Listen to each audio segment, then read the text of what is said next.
Milan is a young man with a burning passion to change the world. He dreams of a society where every voice is heard and every idea is given a chance to flourish. He believes in the power of ideas and the transformative potential of open, honest discussion. For Milan, dialogue is not just a tool, but a way of life. He envisions a world where differences are resolved not through conflict, but through dialogue, a place where understanding and empathy bridge the gaps between people. Milan spends his days engaging in debates, eager to share his perspectives and learn from others. He joins debate clubs, attends discussion forums, and participates in community dialogues. He throws himself into every conversation, his heart filled with hope and his mind brimming with ideas. His enthusiasm is infectious, drawing others into the discussions. However, Milan soon encounters a frustrating obstacle. Despite his best efforts, not everyone is receptive to his ideas. His passionate nature, while admirable, often leads to heated exchanges. The intensity of his convictions sometimes overwhelms the conversation. Instead of fostering understanding, his debates sometimes create tension and division. The very thing he seeks to avoid becomes a recurring issue. Milan's words, though well-intentioned, often miss the mark, failing to resonate with those he seeks to persuade. He realizes that passion alone is not enough. He finds himself asking, how can I make people truly listen and understand my point of view? Milan begins to reflect deeply on his approach, seeking ways to communicate more effectively and empathetically. Civilized debate is not about winning or losing. It's not about shouting the loudest or having the last word. It's about engaging in a respectful exchange of ideas, even when those ideas clash. It's about listening with an open mind and seeking common ground. It's about recognizing that everyone has something valuable to contribute, regardless of their background or beliefs. At its core, civilized debate is about building bridges, not walls. It acknowledges that disagreement is inevitable, but it also emphasizes the importance of finding ways to navigate those disagreements constructively. It's about fostering an environment where people feel safe to express themselves freely and openly, without fear of judgment or ridicule. Imagine two debates on the same topic. Both are held in the same university, with students who are equally passionate and knowledgeable about the subject. In the first debate, participants frequently interrupt each other, often resorting to personal attacks and insults. They dismiss opposing views without giving them any serious consideration, ignoring the substance of the arguments presented. The atmosphere in the room is charged with tension and hostility, and the conversation quickly devolves into a chaotic shouting match, where no one is really listening. This is an example of uncivilized debate, where the primary focus is on scoring points and winning the argument, rather than on understanding or finding solutions. Now picture the second debate. The setting is the same, but the approach is entirely different. In this debate, participants listen attentively to each other, even when they strongly disagree with the points being made. They ask clarifying questions to ensure they fully understand the arguments being presented. Each participant presents their arguments with well-researched evidence and logical reasoning, carefully avoiding personal attacks or inflammatory language that could derail the discussion. This is an example of civilized debate, where the goal is to engage in a meaningful exchange of ideas, to learn from each other's perspectives, and to work towards a shared understanding and potential solutions that benefit everyone involved. People are more likely to listen to and be persuaded by someone they trust and respect. Conversely, when someone feels attacked, belittled, or misunderstood, they are more likely to become defensive and less receptive to new ideas. This is a natural human response, deeply rooted in our survival instincts. To truly persuade someone, it's not enough to simply present a logical argument. We must also connect with them on an emotional level. We must demonstrate empathy and understanding even when we don't agree with their perspective. We must show them that we value their opinions and that we are genuinely interested in hearing what they have to say.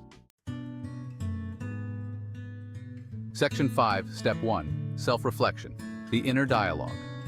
Before engaging in any debate, it's crucial to take a moment for self-reflection. Ask yourself, why is this issue important to me? What are my underlying beliefs and values that shape my perspective? Understanding your own motivations and biases is essential for engaging in a more objective and productive discussion.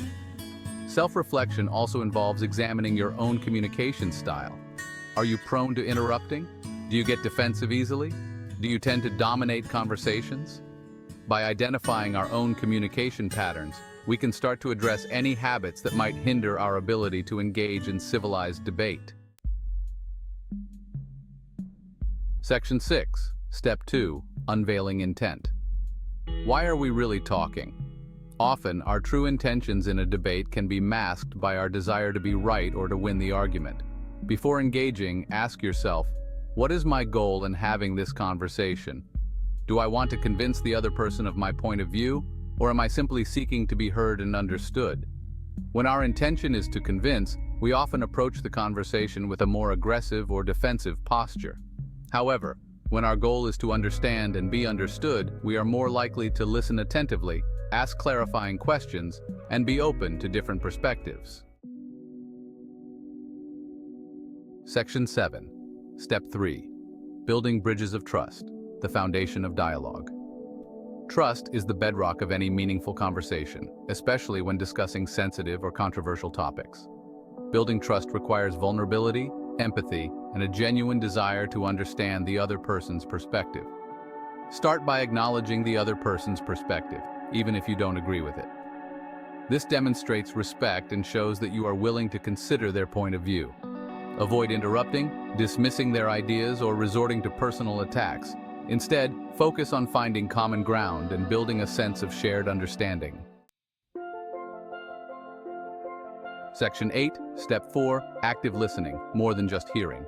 This concept goes beyond the simple act of hearing words. It is about truly engaging with the speaker and understanding their message on a deeper level. Active listening is a critical skill for civilized debate. It allows for a more meaningful exchange of ideas and helps in resolving conflicts effectively. It involves paying attention not only to the words being spoken, but also to the underlying emotions and body language. This means observing facial expressions, gestures, and tone of voice to fully grasp the speaker's intent. It means asking clarifying questions to ensure understanding and reflecting back what you've heard to confirm that you're on the same page. This process helps in avoiding misunderstandings and ensures that the conversation is productive.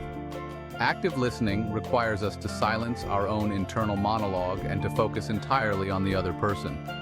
This can be difficult, especially when we have strong opinions or emotions about the topic being discussed. It means putting aside our own judgments and biases and trying to see the world through their eyes. This empathetic approach can lead to a deeper understanding and stronger relationships. This can be challenging, but it is essential for fostering empathy and building meaningful connections. By practicing active listening, we can create a more inclusive and supportive environment where everyone feels heard and valued. Section 9. Step 5. Responding positively. Even when it's tough. Even in the heat of a debate, it's important to respond to opposing views with respect and consideration. This doesn't mean agreeing with everything you hear, but it does mean acknowledging the other person's right to their own opinion. Instead of immediately disagreeing or launching into a counter-argument, try to find points of agreement or common ground. Use phrases like, "I understand your perspective," or "I see where you're coming from."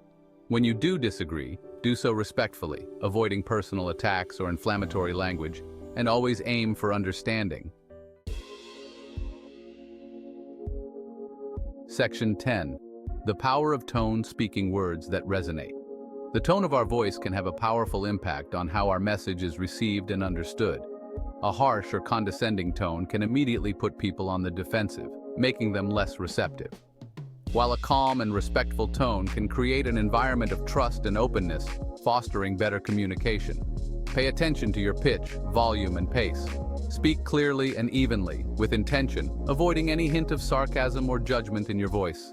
Remember, it's not just what we say, but how we say it that determines the true impact of our words on others.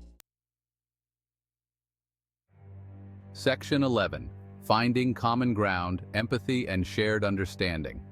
At the heart of civilized debate lies the recognition that we are all interconnected. We may have different backgrounds, beliefs, and experiences, but we share a common humanity. By approaching disagreements with empathy and a willingness to understand different perspectives, we can bridge divides and find common ground. Empathy doesn't require us to agree with everyone, but it does require us to see the world through their eyes, to understand their experiences, and to value their perspectives. When we approach disagreements with empathy, we open ourselves up to the possibility of learning, growing, and finding common ground.